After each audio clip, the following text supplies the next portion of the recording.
Hello friends, welcome to Hi Fi study changing the way of education. Friends, हम लोग हिंदी का अति लघु उत्तरीय प्रश्न कर रहे हैं। इसके पहले के वीडियो में मैंने आप लोगों को सारे प्रश्न को अच्छे से एक्सप्लेन करके बताया है, ताकि आपका कोई भी डाउट ना रह जाए और आपकी चीज़ें सारी अच्छे से समझ में आ जाए, ताकि आप अपने एग्ज़ाम में अच्छा नंबर ला पाओ। तो ये हमारा थर्ड वीडियो है। इसमें हम लोग जितने भी सीरीज़ के क्वेश्चन दिए हैं सबको एक एक करते हुए अच्छे से समझते हुए चलेंगे। ठीक है, तो चलिए फ्रेंड्स स्टार्ट करते हैं। पहला क्वेश्चन हमारा, पाठ्य पुस्तक के प्रकार बताइए। ठीक है, देखिए पाठ्य पुस्तक कितने प्रकार से हो सकता है। जो पाठ्य पुस्तक होता है हमारा दो प्रकार का होता है। पहला है सूक्ष्म अध्ययन संबंधित पुस्तकें। ठीक है, कौन सा है पहला? सूक्ष्म अध्ययन संबंधित पुस्तकें। सेकंड है विस्तृत अध्ययन संबंधित पुस्तकें। एक सूक्ष्म होता है और एक विस्तृत होता है। ठीक है, ये दो टाइप के क्या है पुस्तक, पाठ्य पुस्तक होते हैं। ठीक है फ्रेंड्स, समझ में आ गया। नेक्स्ट है क्वेश्चन हमारा, एक अच्छी पाठ्य पुस्तक के क्या क्या गुण होते हैं। ठीक है, देखिए जो एक अच्छी पाठ्य पुस्तक होती है उसमें सार्थकता होती है और शुद्धता होती है। ठीक है, एक अच्छी पाठ्य पुस्तक में क्या होती है? सार्थकता होती है और शुद्धता होती है। ये क्या है? एक अच्छी पाठ्य पुस्तक के गुण है, सार्थकता और शुद्धता। ठीक है, तो नेक्स्ट क्वेश्चन है फ्रेंड्स हमारा, पाठ्य पुस्तक के दोष पर प्रकाश डालिए। देखिए यहाँ पे पाठ्य पुस्तक का दोष पूछा है। दोषपूर्ण पुस्तकें वह होती हैं जो प्रयोजनहीन हो। ठीक है, वह पुस्तकें जो प्रयोजनहीन हो वो दोषपूर्ण पुस्तकें होती हैं और वे नीरस है। ठीक है, नीरस मतलब कि जो रस रहित हो। ठीक है, जो पुस्तकें रस रहित है, अगर पुस्तक रस रहित है तो वो क्या हो जाएगा? पाठ्य पुस्तक का दोष हो जाएगा। ठीक है, यहाँ तक समझ में आ गया। चलिए नेक्स्ट क्वेश्चन देखते हैं। नेक्स्ट क्वेश्चन हमारा, भाषाई कौशल कितने होते हैं। ठीक है, देखिए जो लैंग्वेज के स्किल है वो कितने होते हैं, भाषाई कौशल कितने होते हैं। तो भाषाई कौशल होते हैं 4 होते हैं, पढ़ना, बोलना, लिखना, सुनना। ठीक है, भाषाई कौशल कौन कौन से होते हैं? सुनना, बोलना, पढ़ना, लिखना। नेक्स्ट क्वेश्चन है हमारा, भाषा के कोई 2 रूप बताइए। ठीक है, देखिए भाषा के कोई 2 रूप, मातृभाषा जो हमारी मातृभाषा है और सांस्कृतिक भाषा। ठीक है, ये क्या है? भाषा के रूप है। ठीक है, भाषा के 2 रूप कौन कौन से हैं? मातृभाषा और सांस्कृतिक भाषा। नेक्स्ट क्वेश्चन है हमारा, भाषा के मुख्य घटक क्या क्या हैं। ठीक है, देखिए भाषा के मुख्य घटक क्या क्या हैं। भाषा के मुख्य घटक हैं व्याकरण, भाषा विज्ञान और भाषा कौशल। कौन कौन से हैं? व्याकरण, भाषा विज्ञान और भाषा कौशल, ये भाषा के मुख्य घटक हैं। ठीक है फ्रेंड्स, चलिए नेक्स्ट क्वेश्चन देखते हैं हम लोग, भाषा के मुख्य तत्व क्या है। देखिए भाषा का मुख्य तत्व है अभिव्यक्ति। ठीक है, अभिव्यक्ति और भाव एवं विचार। आप अपने भाव एवं विचार को दूसरों के सामने जो अभिव्यक्त करते हैं, यही क्या है? हमारा भाषा का मुख्य तत्व है। भाषा का मुख्य क्या क्या तत्व है? अभिव्यक्ति करना और भाव विचार। नेक्स्ट क्वेश्चन हमारा, भाषा के कितने रूप हैं। ठीक है, देखिए फ्रेंड्स भाषा के 2 रूप होते हैं। पहला है औपचारिक भाषा, दूसरा है अनौपचारिक। फ्रेंड्स, औपचारिक भाषा और अनौपचारिक भाषा का मतलब ये होता है कि जैसे मान लीजिए जो औपचारिक भाषा है वह क्या है? वह भाषा जिसे आप दूसरों की सहायता से सीखते हैं। ठीक है, जो आप दूसरों की सहायता से सीखते हैं या फिर अपने स्कूल में जाकर सीखते हैं, और जो भाषा नियम अनुसार सीखते हैं ना, नियम अनुसार व्यवस्थित ढंग से जो भाषा सीखते हैं उसे हम लोग क्या बोलते हैं? औपचारिक भाषा बोलते हैं। औपचारिक भाषा जैसे आप ये समझिए कि आपकी मातृभाषा मान लीजिए कुछ भी है। ठीक है, मान लीजिए आपकी मातृभाषा मराठी है या फिर बंगाली या हिंदी कुछ भी है, उसके अलावा आप कोई भाषा को सीख रहे हैं। जैसे आपको कोई ज़रूरत पड़ा इंग्लिश का तो आप इंग्लिश सीख रहे हैं, तो इंग्लिश कैसे सीखेंगे? नियमानुसार सीखेंगे और दूसरे से सहायता या किसी दूसरे चीज़ से हेल्प लेके सीखेंगे, तो क्या हो जाएगी? आपकी औपचारिक भाषा हो जाएगी। ठीक है, इसे आवश्यकता पड़ने पे सीखते हैं। तो औपचारिक भाषा के अंदर जैसे कि आपकी मातृभाषा को छोड़ के जितनी भी भाषा है वो क्या है? औपचारिक भाषा है। सेकंड है हमारा अनौपचारिक भाषा। अनौपचारिक भाषा वो भाषा है जो हम अपने वातावरण से, अपने क्षेत्र से सीखते हैं। ठीक है, जो हमारी क्षेत्रीय भाषा है, जो हमारी मातृभाषा है, जिसे हम अपने घर परिवार से, आस पड़ोस से और अपने वातावरण से सीखते हैं, वो क्या है? हमारी अनौपचारिक भाषा है। ठीक है, इसका कोई लिमिट नहीं होता है। ठीक है, और इसमें कोई नियम भी नहीं होता अनौपचारिक भाषा में। ठीक है फ्रेंड्स, यहाँ तक समझ में आ गया आप सभी को। चलिए नेक्स्ट क्वेश्चन देखते हैं। नेक्स्ट क्वेश्चन है हमारा, भाषा की कोई एक प्रमुख विशेषता बताइए। ठीक है, भाषा की कोई एक प्रमुख विशेषता बताइए।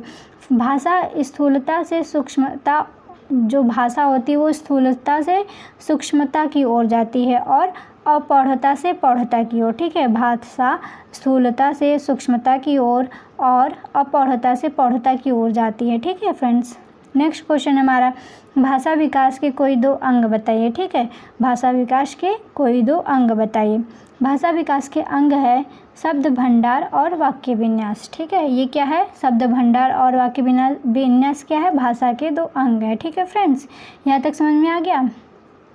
चलिए नेक्स्ट क्वेश्चन देखते हैं। नेक्स्ट है हमारा भाषा की कोई एक परिभाषा लिखिए। ठीक है, भाषा किसे कहते हैं? भाषा की कोई एक परिभाषा लिखिए। भाषा के द्वारा मनुष्य अभिव्यक्ति करता है तथा अपने विचारों व भावों को स्थानांतरित करता है। ठीक है, भाषा के माध्यम से मनुष्य अपने अभिव्यक्ति करता है। ठीक है, अपने चीज़ों को, अपने भाव, अपने विचारों को दूसरे के सामने क्या करता है? अभिव्यक्ति करता है भाषा के माध्यम से। ठीक है, तथा अपने विचारों व भावों को स्थानांतरित करता है। ठीक है, एक जगह से दूसरी जगह। नेक्स्ट क्वेश्चन है हमारा मूल्यांकन किसे कहते हैं?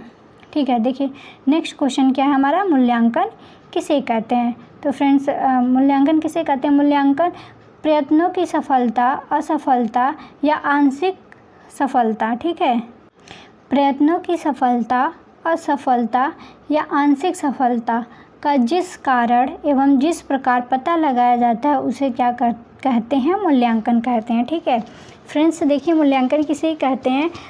प्रयत्नों की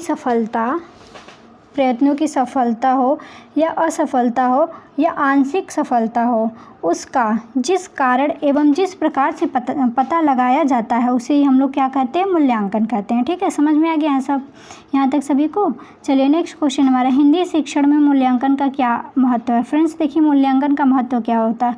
मूल्यांकन के द्वारा ही पता लगाया जा सकता है कि शिक्षा या शिक्षण कि किस उद्देश्य की पूर्ति किस सीमा तक हुई है। ठीक है, मान लीजिए कोई बच्चा है, आप उसका मूल्यांकन करेंगे तो क्या देखेंगे कि उसके अंदर शिक्षण की किस उद्देश्य तक पूर्ति हुई है। ठीक है, कहाँ तक वो चीज़ों को प्राप्त कर चुका है और जो कमी है उसको आप दूर भी करेंगे। ठीक है, समझ में आ गया सभी को? मूल्यांकन द्वारा यह पता लगाया जा सकता है शिक्षा या शिक्षण के किस उद्देश्य की पूर्ति किस सीमा तक की गई है। ठीक है फ्रेंड्स, चलिए नेक्स्ट क्वेश्चन है हमारा, क्या मूल्यांकन से ज्ञान की वृद्धि संभव है? ठीक है, देखिए यहाँ पे क्या पूछा है, अगर आप किसी का मूल्यांकन करते हैं किसी बच्चे का तो उससे क्या ज्ञान की वृद्धि संभव है?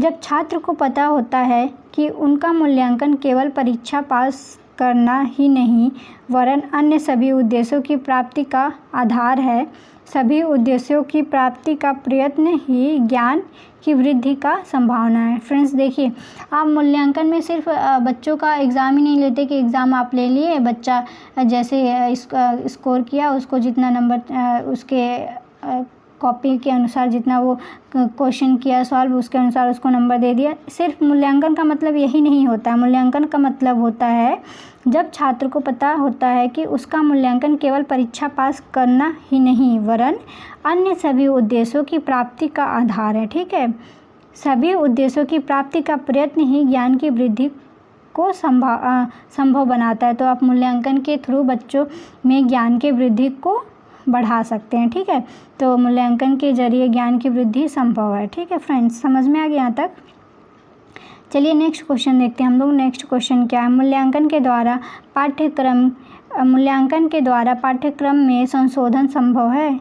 यहाँ पे क्वेश्चन पूछा गया है, क्या मूल्यांकन के द्वारा पाठ्यक्रम में संशोधन संभव है? फ्रेंड्स तो देखिए, मूल्यांकन के द्वारा पाठ्यक्रम के सबल और निर्बल बिंदुओं का ज्ञान होता है। इस आधार पर कुछ निरर्थक तथ्यों को निकालकर पाठ्यक्रम एवं पठन विधियों में संशोधन किया जाना संभव है। देखिए, मूल्यांकन के जरिए जो पाठ्यक्रम होता है उसमें सबल और निर्बल बिंदुओं का ज्ञान उससे पता चलता है मूल्यांकन के थ्रू। ठीक है, इसके आधार पर कुछ निरर्थक तथ्यों को निकालकर, जो निरर्थक तथ्य होते हैं उनको निकालकर पाठ्यक्रम एवं पठन की विधियों में क्या किया जाता है? संशोधन किया जाता है। तो उसका संशोधन करना क्या होता है? संभव होता है। ठीक है फ्रेंड्स, यहाँ तक समझ में आ गया सभी को? नेक्स्ट क्वेश्चन है हमारा, क्या मूल्यांकन वर्गीकरण करने में सहायक है? क्या मूल्यांकन वर्गीकरण करने में सहायक है? यह ज्ञात है कि सभी छात्र सभी दृष्टियों से एक जैसे नहीं होते हैं। मूल्यांकन के द्वारा क्षैतिज तथा उदग्र 2 प्रकार से वर्गीकृत करना संभव है। नादान किया जा सकता है कि भविष्य के लिए कार्यक्रम बनाया जा सकता है। ठीक है, देखिए यहाँ पे क्या है, यह ज्ञात है कि सभी छात्र से एक जैसे नहीं है। जितने भी आपके क्लास में जितने भी बच्चे होंगे वो सभी प्रकार सारे बच्चे अलग अलग प्रकार के होंगे, ठीक है। कोई किसी बच्चे का जो होता है जैसे सीखने की क्षमता, या जो बच्चे हर एक बच्चा अपने में क्या है, यूनिक है, ठीक है। मूल्यांकन द्वारा क्षैतिज तथा उदग्र दो प्रकार से वर्गीकृत करना संभव है। दो प्रकार से इसको वर्गीकृत कर सकते हैं, उदग्र और क्षैतिज में नादान किया जा सकता है तथा भविष्य के लिए कार्यक्रम बनाया जा सकता है मूल्यांकन के थ्रू, ठीक है फ्रेंड्स। समझ में आ गया सभी को। नेक्स्ट हमारा मूल्यांकन की प्रक्रिया का विश्लेषण कीजिए। मूल्यांकन की प्रक्रिया का विश्लेषण कीजिए। इस प्रक्रिया के अंतर्गत पहला है मूल्यांकन के साधनों, सेकंड है उद्देश्य प्राप्ति हेतु परिस्थितियों का निर्माण, थर्ड है शिक्षण उद्देश्यों का निर्धारण। 3 बातों को सम्मिलित करते हैं, ठीक है। शिक्षण निर्देशन का निर्धारण 3 बातों को सम्मिलित करते हैं। ये क्या है, मूल्यांकन का विश्लेषण है। नेक्स्ट क्वेश्चन है हमारा, मूल्यांकन द्वारा छात्रों के व्यवहार में परिवर्तन की दशा तय कीजिए। मूल्यांकन के द्वारा छात्रों में व्यवहार की दशा को तय कीजिए। रुचियों एवं मनोवृत्तियों का विकास। मूल्यांकन से क्या होता है, बच्चे में इंटरेस्ट आता है और उसके मनोवृत्ति का विकास होता है। छात्रों की चिंताशीलता, और थर्ड है अर्जित ज्ञान में वृद्धि, ठीक है। बच्चे को पता चलेगा वो कहाँ तक शैक्षिक उपलब्धि को प्राप्त किया है, तो उसको और करने की कोशिश करेगा, तो अर्जित ज्ञान में क्या होगा, वृद्धि होगी, ठीक है फ्रेंड्स। नेक्स्ट है हमारा, शिक्षण उद्देश्यों की प्राप्ति के लिए कौन कौन सी परिस्थितियाँ निर्मित की जानी चाहिए।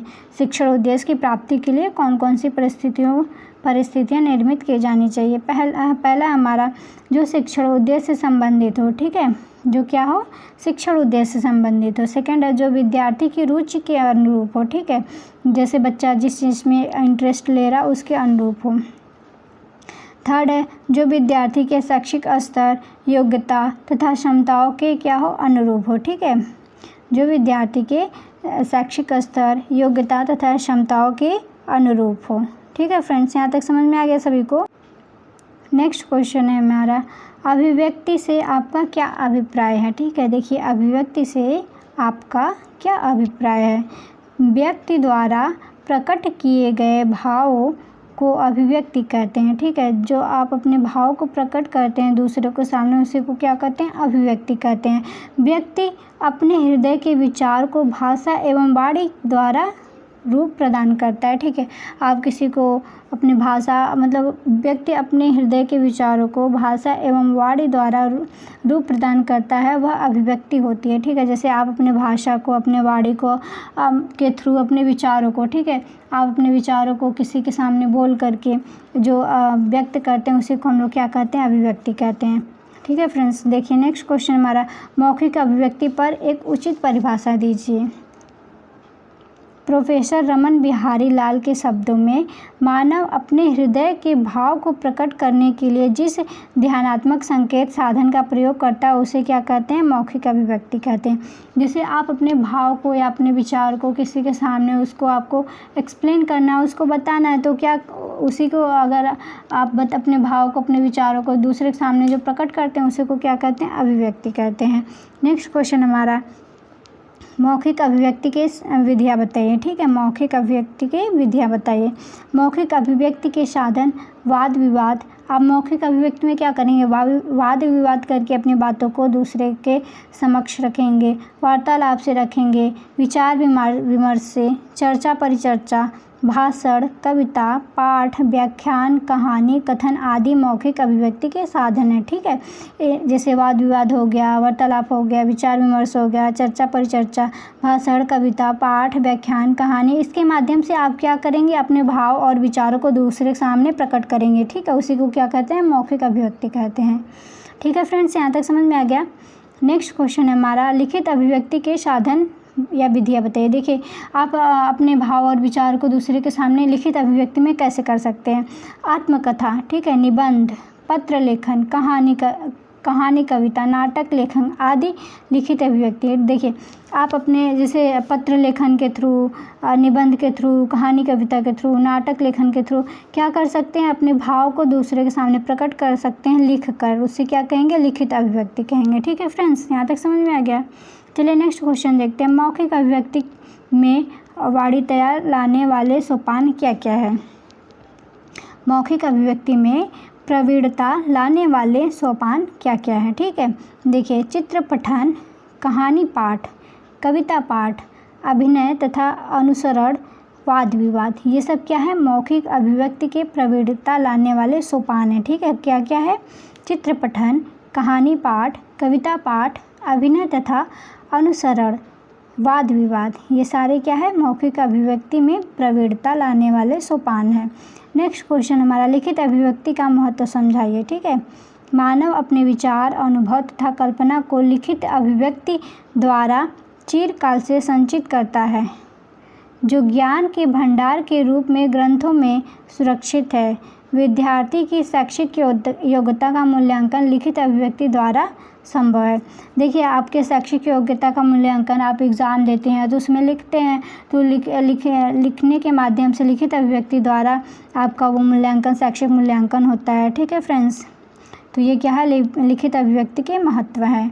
नेक्स्ट क्वेश्चन है हमारा, लिखित अभिव्यक्ति की विधियाँ बताइए। देखिए, लिखित अभिव्यक्ति के विधियाँ बताइए। पहला है अनुकरण विधि, सेकंड है मॉन्टेसनरी विधि, थर्ड है चित्र विधि, और फोर्थ है हमारा पढ़ो फिर लिखो विधि, फिफ्थ है हमारा रचनात्मक विधि।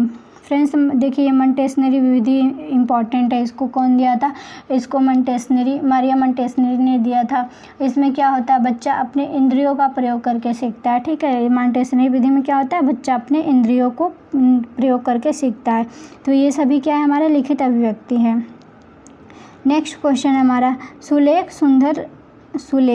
सुंदर लेख लिखना सिखाने के उपायों का वर्णन कीजिए। ठीक है, जो सुंदर लेख होता है उसको सुंदर लेख लिखना सिखाने के उपायों का वर्णन कीजिए।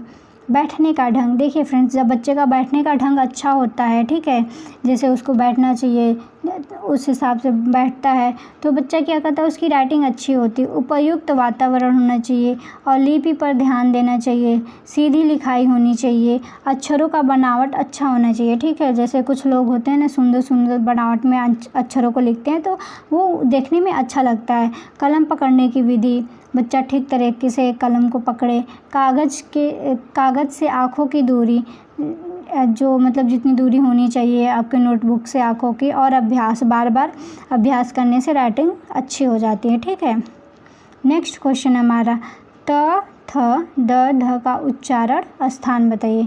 तो फ्रेंड्स देखिए, त थ द ध का जो उच्चारण स्थान है ये 2016 में पूछा गया है, वो क्या है? दंत होता है। ठीक है, देखिए फ्रेंड्स, जो जितने भी क वर्ग होते हैं वो कंठ से होते हैं, च वर्ग तालु से होते हैं आपके, और ट वर्ग जो होता है मूर्धा से होता है, और त वर्ग किससे होते हैं? दंत से होते हैं। तो ये त थ द त वर्ग के हैं सभी, तो इसका राइट आंसर क्या हो जाएगा? दंत हो जाएगा। ठीक है, ये दंत से होते हैं। और प वर्ग जो होता है वो ओष्ठ से होता है। ठीक है, प वर्ग किससे होता है? ओष्ठ से होता है। नेक्स्ट क्वेश्चन है हमारा, आग तथा हाथी का तत्सम रूप लिखिए। तो फ्रेंड्स, तद्भव तत्सम मैंने आप लोगों को इसके पहले के वीडियो में बहुत अच्छे से समझाया कि तद्भव शब्द और या तत्सम रूप क्या होता है, इसको अच्छे से बताया। देखिए, 2016 का क्वेश्चन पूछा गया है। आग तथा हाथी का तत्सम रूप होता है, आग का अग्नि होता है और हाथी का क्या होता है? गज होता है। ठीक है, आग का तत्सम रूप क्या होगा? अग्नि, और हाथी का क्या होगा? गज होता है। नेक्स्ट क्वेश्चन है हमारा, उपकार के बदले किए जाने वाले उपकार को क्या कहते हैं? उपकार के बदले में किए जाने वाले उपकार को क्या कहते हैं? प्रत्युपकार बोलते हैं। ठीक है, इसको क्या कहते हैं? प्रत्युपकार कहते हैं। नेक्स्ट क्वेश्चन हमारा, 12 बाट होना। देखिए, 2016 का क्वेश्चन है, 12 बाट होना। 12 बाट होना लोकोक्ति का अर्थ बताते हुए इसका वाक्य प्रयोग कीजिए।